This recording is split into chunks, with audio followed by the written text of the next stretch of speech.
Allez, le CAC 40 n'était pas d'humeur à prendre des initiatives aujourd'hui à la veille de Thanksgiving et dans l'attente à 20h des minutes de la réunion du comité de politique de la Fed. Le dernier datait des 1er et 2 novembre dernier.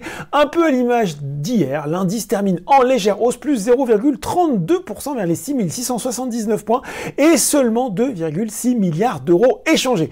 Même cause, mêmes effets pour les marchés américains avec à 17h45 un Dow Jones qui est à plus 0,3% vers les 34 212 points et un Nasdaq en hausse un petit peu plus franche, plus 1% vers les 11 295 points.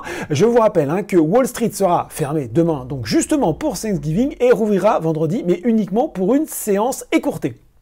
Allez, on regarde tout de suite les valeurs en hausse à Paris et c'est Elior qui met fin à une séquence de 5 séances de repli consécutives et termine cette fois-ci en tête du SBF 120. Alors le groupe de restauration collective a pourtant publié une perte nette part du groupe de 427 millions d'euros pour son exercice 2021-2022. C'était moins 100 millions sur l'exercice précédent, mais les investisseurs ont préféré regarder plutôt devant, alors que sur le nouvel exercice, eh bien Elior table désormais sur une croissance organique de son chiffre d'affaires d'au moins 8% contre au moins 7% auparavant, ainsi que sur une marge opérationnelle ajustée entre 1,5 et 2%.